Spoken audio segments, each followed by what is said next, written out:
नमस्कार, जनतंत्र टीवी में आप सभी का बहुत स्वागत है। मैं गरिमा श्रीवास्तव आपके साथ। आखिरकार वो घड़ी आ गई। तहव्वुर राणा अब भारत के गिरफ्त में है। 26/11 के खूनी खेल का ये मास्टरमाइंड, जिसे बरसों तक अमेरिका में बचाने की कोशिश होती रही, आज एनआईए के गिरफ्त में है। डेविड हेडली का साथी, पाकिस्तान की सरपरस्ती में पलने वाला ये गुनहगार अब कानून का सामना करेगा भारत की जमीन पर। यह सिर्फ एक गिरफ्तारी नहीं, ये 26/11 के शहीदों के लिए इंसाफ की सबसे बड़ी उम्मीद है। भारत ने एक बार फिर साबित कर दिया कि आतंक चाहे कितनी भी दूर भागे, वो अब कानून के हाथ से दूर नहीं हो सकते हैं। तहव्वुर राणा अब बोलेगा और शायद 26/11 की कई सच्चाई सामने आएगी। तहव्वुर राणा को दिल्ली लाया गया। दिल्ली के पालम एयरपोर्ट पर लैंडिंग हुई। एयरपोर्ट से सीधे पटियाला हाउस कोर्ट के लिए टीम तहव्वुर को लेकर रवाना हो गई है। पटियाला हाउस कोर्ट में कड़ी सुरक्षा है। एनआईए के आईजी, डीआईजी लेवल के अधिकारी राणा से पूछताछ करेंगे। तहव्वुर राणा 24 घंटे सीसीटीवी की निगरानी में रहेगा। एनआईए कोर्ट से राणा की 15 दिन की रिमांड मांग सकती है। तो अब तहव्वुर राणा भारत आ चुका है और जिस तरह से 26/11 हमले में पूरा मुंबई हिल गया था, धमाके हुए थे, और अब उस आतंकी तहव्वुर राणा को भारत लाया गया है। पूरे 6 साल की कोशिश, ये राजनयिक कोशिश, और अब ये सफल ऑपरेशन तहव्वुर राणा भारत आया है। इसे तमाम देशों का समर्थन भी मिल रहा है इजराइल की तरफ से। और अब चलिए इसी खबर पर और भी ज्यादा जानकारी के साथ हमारी सहयोगी आंचल यादव हमारे साथ लाइव मौजूद है। आंचल, जिस तरह से अब ये लंबे वक्त की कोशिश है, राजनयिक कोशिश कहीं ना कहीं, और 6 साल की ये कोशिश, और अब तहव्वुर राणा का प्रत्यर्पण, उसे भारत लाया गया है। अब आगे की क्या कुछ तैयारियां हैं? पटियाला हाउस कोर्ट में जाने की बात कही जा रही है, और भी इसे लेकर के क्या कुछ अहम अपडेट है? बिल्कुल, देखिए कुछ ही समय का इंतजार है। जो पटियाला हाउस कोर्ट है, वहां पर आतंकी को, तहव्वुर राणा को देखिए लेकर जाया जाएगा, और जहां पर देखिए उसकी पेशी होनी है, और पेशी के बाद ये माना जा रहा है कि जो एनआईए है वो रिमांड उसकी लेगी, क्योंकि देखिए रिमांड के बाद ही उससे पूछताछ होगी और तमाम सवाल जवाब होंगे। लेकिन हाँ, इतना जरूर है कि एक लंबे समय का तो इंतजार था, वो आज खत्म हो गया है। और अब दिल्ली के देखिए पालम एयरबेस एयरपोर्ट पर लैंडिंग हुई थी विमान की, और उसके बाद से देखिए लगातार सबकी नजरें बनी हुई थी कि कब आतंकी को वहां से तमाम जो सरकारी दस्तावेज का काम होता है वो खत्म करने के बाद लेकर जाया जाएगा। और देखिए वहां से जो एनआईए की टीम है वो पटियाला हाउस कोर्ट जाएगी, जहां पर देखिए जो सरकारी वकील है वो भी मौजूद है। और जैसा कि अगर बात करें तो जिस तरह से इस आतंकी को लेकर लंबे समय से, तकरीबन देखिए कह सकते कि एक लंबा इंतजार था, और कितने साल लग गए, क्योंकि तमाम वो पीड़ित इंतजार कर रहे थे इंसाफ के लिए, जिन्होंने अपनों को खोया था। और अगर बात करें देखिए एनआईए दफ्तर की, तो यहाँ लगातार जो सुरक्षा व्यवस्था है वो बढ़ती जा रही है। और जैसा कि तस्वीरों में भी आपको दिखा दें कि पहले यहाँ पर केवल 2 लेयर की सुरक्षा थी, लेकिन अब सुरक्षा बढ़ा दी गई है, और तकरीबन देखिए 3 लेयर की सुरक्षा यहाँ पर दिखाई दे रही है, जिसमें पैरामिलिट्री फोर्सेस तैनात की गई है। और लगातार देखिए पुलिस की जो टुकड़ियां हैं और एनआईए की जो टीम है वो लगातार यहाँ पर मौजूद है। और एनआईए दफ्तर के बाहर की तस्वीर है, जहाँ पर पैरामिलिट्री फोर्सेस और दिल्ली पुलिस जो है लगातार कह सकते कि स्थान का जायजा भी ले रही है। और जो आम जनता है उसकी आवाजाही अब बिल्कुल बंद कर दी गई है। इससे कुछ देर पहले जो है मेट्रो स्टेशन थोड़ी देर के लिए चलाया गया था और आम जनता जा सकती थी, लेकिन जब यहाँ पर तहव्वुर राणा की कह सकते कि लैंडिंग हुई विमान की, और उसके बाद से देखिए बिल पूरी तरीके से आम जनता का यहाँ से गुजरना बंद कर दिया गया है। यानी कि अब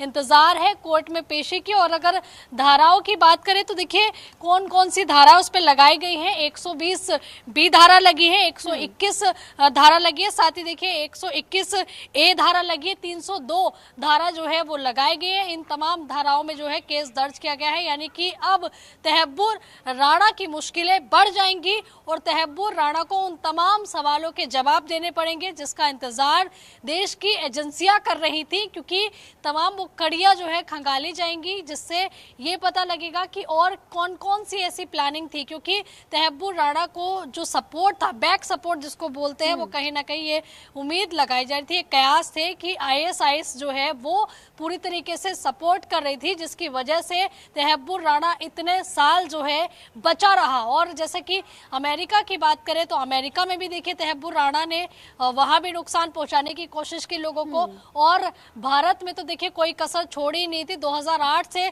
लगातार जो है तहब्बुर राणा भारत के अंदर एक्टिव रूप से था, जिसकी वजह से देखिए आतंकी हमले हुए, और 26/11 जो कि सबसे बड़ा आतंकी हमला था, जिसमें न जाने कितने लोगों की जाने गई। और ऐसे में लोगों को ये उम्मीद है कि जो हाल कसाब का हुआ वो हाल यहाँ पर इस आतंकी का ना हो, क्योंकि तहब्बुर राणा को जल्द से जल्द सजा दिलाना जनता चाहती है। उनका कहना है कि कसाब को सजा मिलने में बहुत लंबा समय लगा था, उस तरीके का समय यहाँ ना बीते। इसी वजह से क्या कहा जा रहा है कि फास्ट ट्रैक कोर्ट में जल्द से जल्द इस मामले को चलाया जाए और वहां से जल्द इस आतंकी को फांसी के तख्ते पर लटकाया जाए। ये तमाम जनता भारत की और वो पीड़ित इंतजार कर रहे हैं, जो कि न्याय की गुहार लगा रहे हैं। और खास करके देखिए वो हीरो भी, जिन्होंने देखिए अपनी जान पर खेलकर जान बचाई, उन तमाम लोगों की जो कि होटल ताज में फंसे हुए थे उस वक्त।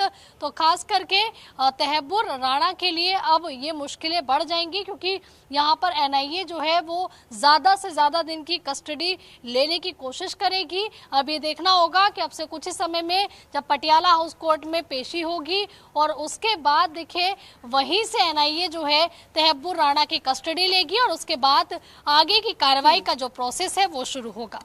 ठीक है आंचल, आप लगातार हमारे साथ बनी रखिएगा और हमारे साथ मेहमानों का भी पैनल मौजूद है। और चलिए के शर्मा जो कि वकील हैं पटियाला हाउस कोर्ट के, और हमारे साथ जनतंत्र टीवी पर मौजूद है। बहुत स्वागत है आपका। साथ ही निपुण आलम बयान जो कि विदेश मामलों के जानकार हैं, आज हमारे साथ इस खास चर्चा के लिए मौजूद है। बहुत स्वागत है आपका। और इनके साथ ही प्रमोद कुमार जो कि अधिवक्ता है सुप्रीम कोर्ट के, हमारे साथ इस खास चर्चा के लिए मौजूद है। प्रमोद जी, आपका बहुत स्वागत है। सबसे पहले के सर, आपका ही रुख करना चाहूंगी कि जिस तरह से अब से कुछ ही क्षणों बाद कहा जा रहा है कि पटियाला हाउस कोर्ट में इस आतंकी की पेशी होनी है, इस मास्टरमाइंड की पेशी होनी है, और इसके साथ ही तमाम सवाल, और साथ ही ये भी कहा जा रहा है कि एनआईए काफी दिनों के लंबे वक्त की कस्टडी लेगी और तमाम सवालों का सिलसिला शुरू होगा। सर, इस वक्त की अगर हम बात करें तो जिस तरह के सर्कमस्टेंसेस 2008 में बने थे, पूरा मुंबई दहल गया था, तमाम लोगों ने अपनी जानें गंवाई थी, और उसके बाद अब इस मास्टरमाइंड को लंबे समय के इंतजार के बाद पकड़ लिया गया है, भारत लेकर आया जा रहा है। सर, किस तरह के, अगर हम धाराओं की अगर हम बात करें तो कौन कौन सी धाराएं, और इसके साथ ही साथ कितना वक्त लगेगा कस्टडी में एनआईए को? जी नमस्कार मैम। मैं सबसे पहले भारत सरकार को और एनआईए को शुभकामनाएं देना चाहता हूं, धन्यवाद देना चाहता हूं कि उन्होंने एक लंबी लड़ाई के बाद तहब्बुर राणा को अमेरिका से भारत ये लेके आए हैं। ये वहां पे लीगल बैटल लड़ रहा था और समय समय पे बहुत सारी इसने पिटीशंस डाली, तो अंततः सुप्रीम कोर्ट ने, यूएस सुप्रीम कोर्ट ने जब उसकी एक्स्ट्रेडिशन की जो पिटीशन थी उसको डिसमिस कर दिया। उसके बाद एनआईए ने और वहां की अमेरिकन गवर्नमेंट की एजेंसी से टाई अप करके इसको ये भारत लाया जा रहा है। जहां तक ट्रायल की बात है, क्योंकि ये जो सारा ऑफेंस है ना, ये सर्कमस्टेंशियल एविडेंस पे बेस है, तो एनआईए के ऊपर जिम्मेदारी है कि वो जो सारी चेन है, जो सर्कमस्टेंशियल एविडेंस है, उसकी जो चेन को एक के साथ एक स्ट्रांगली लिंक करें।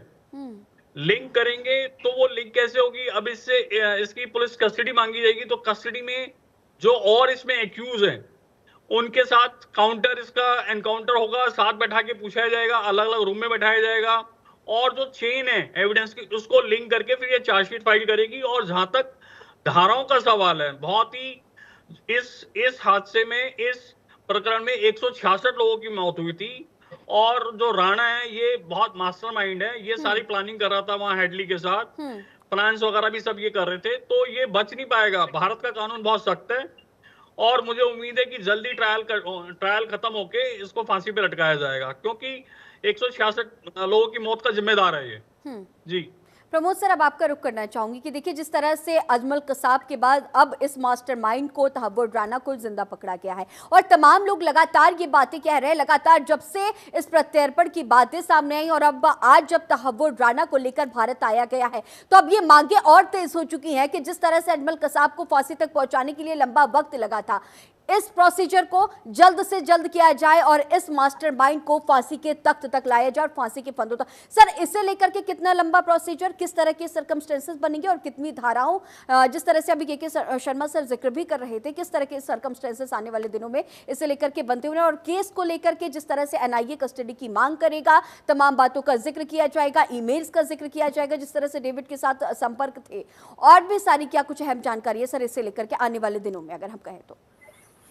जी गरिमा मैम, देखिए ये तो करीब करीब जो है ये केस का ट्रायल हो चुका है और अभी जो है जो एनआईए का ऑफिसर्स जो होंगे, इन्वेस्टिगेशन ऑफिसर, वो इसमें एडिशनल चार्जशीट फाइल करेंगे। इसमें तो पहले ट्रायल हो चुका है, कसाब को फांसी भी हुआ है, बहुत सारे जो है वो इसका एक्सपोज हुआ है रोल का, इस तरह से इसका कॉन्स्पिरेसी था, इस शिकागो में बैठ करके और यहाँ ऑफिस खोला था डेविड हेडली के साथ। तो ये सारा का सारा आ गया है और बताऊं कि बहुत सारे तथ्य जब अमेरिका कोर्ट में इसका चला काफी सालों तक के, वहां पे भी अमेरिकन जो कोर्ट है बहुत सख्त कोर्ट होता है, बहुत टेक्निकल कोर्ट होता है, उसने भी ये कंफर्म किया एक तरह से कि ये राणा का इन्वॉल्वमेंट जो भारत में आतंकी गतिविधियां थी जो 26/11/2008 को हुआ था, इसमें बहुत ही एक्टिव था और इसने सारा हिंदुस्तान में डेविड के माध्यम से यहाँ ऑफिस बनाया और उसी से पूरा फंडिंग वगैरह किया बाहर में चल करके, क्योंकि ये बहुत बड़ा कॉन्स्पिरेटर था, सारा फंडिंग किया, सारा चीज का रेकी किया था और वो किया है। आप ये देखिए वहां का भी जो अमेरिकन कोर्ट का जो डॉक्यूमेंट्स है वो किस तरह से वो सेटिस्फाइड हुआ था कोर्ट, वो है इसके पास। देखिए कोई ऐसा नया एविडेंस और ये सब नहीं है, कुछ चीजें हैं जो ये कहां से पैसा और किस तरह से पाकिस्तानी चूंकि इसमें सेना का भी इन्वॉल्वमेंट है, ये पहले पाकिस्तानी सेना में डॉक्टर भी था, वहां है प्लस वहां का जो एक क्या है जो आतंकवादी जो गिरोह है उससे ये जुड़ा हुआ था, हाफिज सईद से ये काफी जुड़ा हुआ है, तो ये इसका इन्वॉल्वमेंट काफी रहा है। इसमें ये देखना होगा कि पाकिस्तान के और कौन-कौन से जो सेना का ऑफिसर्स है, ये हाफिज सईद है, ये कैसे-कैसे इसको फंडिंग कर रहा था, किस तरह से और सहयोग कर रहा था, किस तरह से रेकी में कहां-कहां गया था, ये सारी बातें आएगी। और ये जो है अभी वहाँ एनआईए का जो ऑफिसर्स है जो देखिए उसमें एक पीपी अपॉइंट हुए हैं और उनका नाम है नरेंद्र मान और दयान कृष्णन साहब, वो चंद्रजीत साहब जो एएसजे हैं पटियाला हाउस में, उनके सामने पेशी की जाएगी इसको, और पेशी के दौरान एनआईए का ऑफिसर जो है इनको अपना ये लेंगे, प्रोटेक्शन में मांगेंगे कि पुलिस इसमें कस्टडी में दिया जाए, और मुझे ऐसा लगता है कि वो पुलिस कस्टडी इनको कम से कम अभी 15 दिन का मांगा जाएगा और कोर्ट जो है चंद्रजीत साहब का कोर्ट है वो उनको अलाउ करेगा, क्योंकि ये इसमें बहुत जगह इनको लिया जाएगा और कहां-कहां रेकी किया है, किस तरह से फंडिंग किया है, तो बहुत ही गहन रूप से किया जाएगा। दूसरी बात आपको बता रहा हूं कि ये जो थोड़ी गलतफहमी होगी कि जैसे कसाब को फांसी दिया गया था, इसको फांसी नहीं दी जाएगी, क्योंकि जब एक्स्ट्राडिशन हुआ है अमेरिका से और अमेरिका सुप्रीम कोर्ट ने यह कहा है कि आप इसको फांसी नहीं दे सकते हैं, फांसी के अलावे इसको आजीवन कारावास हो सकता है, क्योंकि उसमें कुछ कंडीशन के दौर के ही से यहाँ पे इंडिया में उसका एक्स्ट्राडिशन किया गया है, तो उस कंडीशन को भी भारत सरकार इसको पालन करेगी। समझता हूं कि निश्चित रूप से इसका जो गुनाह है वो बिल्कुल है फांसी का है, लेकिन इसके बावजूद भी चूंकि भारत का कोर्ट एक का जो कंडीशन हुआ है उससे थोड़ा बंधा हुआ है और उस एग्रीमेंट फॉलो करते हुए इसको मैं समझता हूं कि आजीवन कठोर कारावास की इसको सजा सुनाई जाएगी, और ये निश्चित रूप से है कि इसकी अंत भारत की ही भूमि पर होगा, और ये भी निश्चित है कि इससे साबित होगा कि पाकिस्तान के जो आतंकवादी जो गिरोह थे या पाकिस्तानी सेना किस तरह से इसको सहयोग में लगा हुआ था, उसकी जड़ से सामूल नाश होगा और आगे से पाकिस्तान इस तरह का हिमाकत ना कर सके, इस तरह का एक यहाँ से मैसेज जाएगा और ये पाकिस्तान का जो सच है, जो पाकिस्तान का जो वास्तविकता है, वो पूरे विश्व पटल में उजागर होगा कि ये किस तरह से घृणित कार्य कर करके पाकिस्तानी सेना भारत को बात करने पर तुला था। और ये मैं समझता हूं कि पाकिस्तान और पूरे विश्व के लिए ये राणा का जो प्रत्यर्पण हुआ है एक नजीर होगा और यहाँ सख्त से सख्त उसको सजा होगी और बहुत ही फास्ट ट्रायल में होगा। इसमें अब बहुत ज्यादा लंबा नहीं लगना है, क्योंकि एक तरह से समझिए कि मोर ऑफ इन्वेस्टिगेशन हो चुका है और जो कुछ डॉक्यूमेंट्स है वो अमेरिकन कोर्ट से भी इसको मिल चुका है।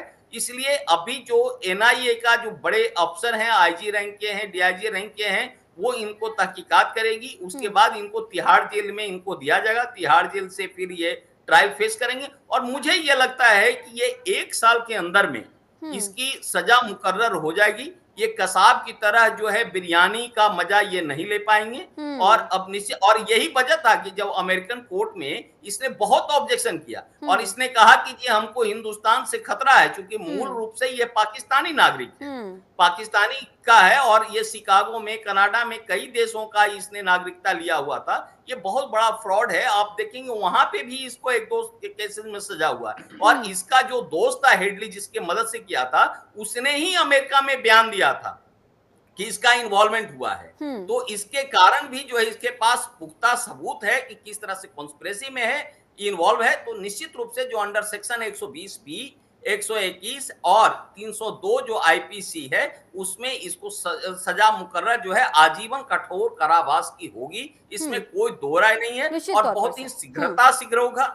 जी जी, अब निपुण जी आपका रुख करना चाहूंगी कि देखिए जिस तरह से अब तहव्वुर राणा को भारत लेकर आया गया है, एनआईए की टीम लेकर के भारत आई है और अब पटियाला कोर्ट में पेश होना है। इसके साथ ही सवाल ही तमाम तरह के सवाल, साथ ही तमाम तरह के सबूत, तमाम तरह के ईमेल्स में पेश किए जाने हैं। सर जिस तरह से अगर हम बात करें उस वक्त की, अगर हम बात करें जिस तरह से अभी के शर्मा सर, प्रमोद सर जिक्र भी कर रहे थे तमाम धाराओं का, सर साथ ही उन्होंने ये भी जिक्र किया प्रमोद सर ने कि सुप्रीम कोर्ट में इस तरह के एग्रीमेंट हुए हैं अमेरिका और इंडिया के कि उससे फांसी की सजा नहीं दी जा सकती है। तो क्या सर इसे लेकर के क्या कुछ ऐसे सर्कमस्टेंसेस बने कि अगर भारत चाहे तो इस तरह के हालात बन सकते हैं कि आने वाले दिनों में कि कसाब की तरह ही इस मास्टरमाइंड को भी फांसी के तक पहुंचा रहे हैं, क्योंकि तमाम जो लोग हैं उनकी लगातार यही मांगे हैं कि इस तहव्वुर राणा को भी फांसी दी जानी चाहिए। देखिए, अगर हम बात करते हैं तहव्वुर राणा की, तो मई 2023 में अमेरिका का जो सुप्रीम कोर्ट है उसने इसके एक्स्ट्राडाइट करने की परमिशन दे दी थी। बाद में हम देखें तो 13 फरवरी 2025 को डोनाल्ड ट्रंप यानी प्रेसिडेंट ने इनकी परमिशन दी कि आप इनको लेकर जाइए। अब बात ये रही कि इनको जो अरेस्टिंग हुई है, इसकी जो अरेस्टिंग हुई है वो यूएपीए के तहत हुई है और यूएपीए जो है ना मजबूत कानून नहीं था, लेकिन इसको रिसेंटली जो अमेंडमेंट किया गया तो काफ़ी स्ट्रॉन्ग और काफ़ी ताकतवर एक कानून बना दिया गया। ये बात सही है कि वहाँ से जब एक्सट्राइट किया गया है तो कई कंडीशंस अमेरिका की ओर से लगाई गई कि भाई फांसी वगैरह इस टाइप की कंडीशंस लगाई गई। लेकिन अब ये देखिए कि अमेरिका से इसको एक्सट्राइट करना, इसमें मैं 3 बातें मानता हूँ। पहली तो बात ये है कि हमने बहुत ही ठोस एविडेंस दिए होंगे जिसके ऊपर हमने अमेरिका के कोर्ट को, क्योंकि अमेरिका की कोर्ट बहुत ताकतवर कोर्ट हम मानी जाती है और अमेरिका की न्यायपालिका हमारी न्यायपालिका से अलग तरह से काम करती है। वहाँ पर जज जो है अपने पूरे विवेक से बहुत सारे, मतलब आपका उनका ये कि भाई जो ड्यू प्रोसेस ऑफ लॉ है उसको फॉलो करते हैं। उसके बाद प्रेसिडेंट के द्वारा जब अनुमति दी जाती है तो एक डिप्लोमेटिक विन थी।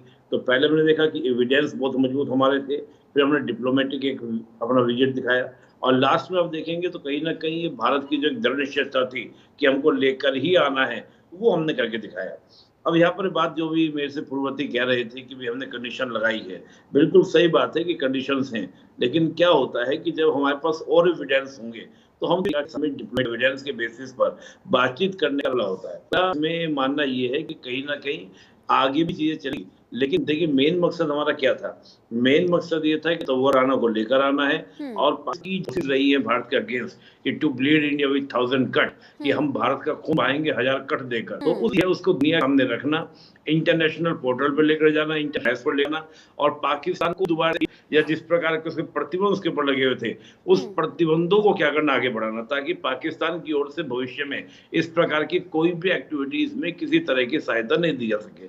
और साथ ही उन सभी आतंकवादियों को मनोबल तोड़ना जो कहीं ना कहीं भारत के अगेंस्ट क्या करते हैं, एक्शन करते हैं पाकिस्तान में बैठ कर। और हम देख रहे हैं कि पाकिस्तान हो या बाहर कहीं भी हो, जिस प्रकार से अननोन गनमैन वहां पर ढूंढ ढूंढ कर लोगों को हिट कर रहे हैं आतंकवादियों को, और ऊपर से हमारे एजेंसी इस प्रकार से पर्दापण करा रही है, तो मुझे लगता है कि कहीं ना कहीं एक सुरक्षा का वातावरण बनेगा। इस प्रकार के टेररिस्टों की जो एक हौसले जो होते हैं वो पस्त होंगे और भारत एक सुरक्षित वातावरण में चलेगा, और पाकिस्तान की कहीं ना कहीं अंतरराष्ट्रीय जो मंच है उन पर एक यहाँ के अंतर मंच पर क्रिकेट की बात नहीं, उसमें बहुत सारे सेशन हम लगाने का प्रयास करेंगे ऑन द बेसिस ऑफ तरोवर राणा। जी निश्चित तौर पर निपुण सर, जिस तरह से आपने तमाम जानकारियां साझा की, दर्शकों तक तमाम अहम जानकारियां साझा करने के लिए आपका बहुत शुक्रिया। के शर्मा सर, आपने भी तमाम अहम जानकारियां साझा की, आपका हमारे साथ जुड़े रहने के लिए बहुत शुक्रिया। प्रमोद सर, आपने भी दर्शकों के साथ तमाम अहम जानकारियां साझा की, आपका भी हमारे साथ जुड़े रहने के लिए बहुत शुक्रिया।